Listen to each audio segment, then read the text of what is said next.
Hello there everyone, today's video we're going to take a look at the Labour Party's tax announcements in their manifesto for the upcoming UK general election. So, let's dive straight in. Adding VAT on private schools. This has been much heralded in the press for long before the manifesto was released. So adding an extra 20% on all private school fees that parents would have to pay. Next one, carried interest. Now, this is one that not many people have heard about, but I will tell you exactly what it means. So carried interest is basically the profits that fund managers make in the city. And it goes back to the late 80s, where an agreement was signed with the government and the industry that said, basically, these guys who are fund managers, they will only pay capital gains tax on the profits that they make, not income tax. So capital gains tax. Now, as many people know, capital gains tax is a lot less than income tax in many cases. So for decades, fund managers have basically enjoyed this perk of having to pay capital gains tax at lower rates than they would income tax. And the Labour Party have cottoned onto this and said, well, we're going to just get rid of that. We don't think that's fair. We're going to let these guys pay income tax like pretty much everybody else on their earnings, if you will. Now, notwithstanding the fact that could lead to a significant brain drain, all the fund managers could up sticks, go off to Frankfurt, Paris, New York, whatever. I'm not going to get into that. But essentially, that's what carried interest is. It's such a quirky part of the tax law, but Labour have zoned in on it and made it part of their announcements in their manifesto. So there you go. Non-doms, the non-dom tax status, favourable tax treatment for being non-domiciled. The Tories had already put the brakes on this and severely restricted the tax benefits in the budget in 2024. It was going to have like a phased-in approach, which says, look, we're going to stop this favourable treatment for non-doms, but we're going to soften the blow a bit. It's going to be like phased in over several years. Labour Party has said, look, forget that phasing in. It's going to be like cliff edge. The perks stop straight away. Pretty much that's what they're saying. They will accelerate the point at which the non-dom status goes away. Basically, the perks go away.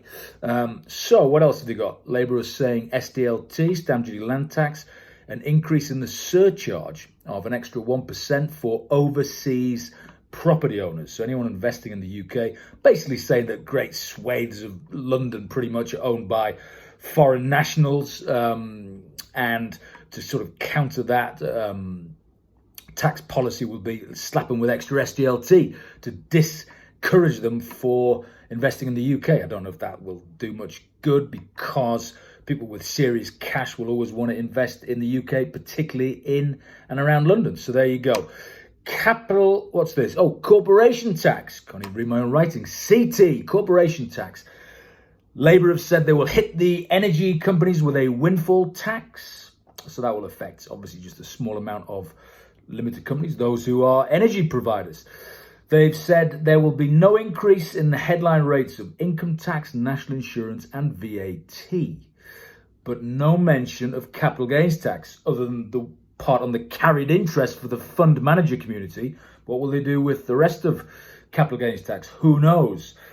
Coming back to corporation tax, they've said it will be capped at 25% for the rest of the parliament, unless, and there's a bit of a get out clause here, but it sounds like it would potentially go the other way, not go up, but go down. It says in their manifesto, but if the UK has a problem with the competitiveness of other countries, then we reserve the right to change that. Now, why would you put that in?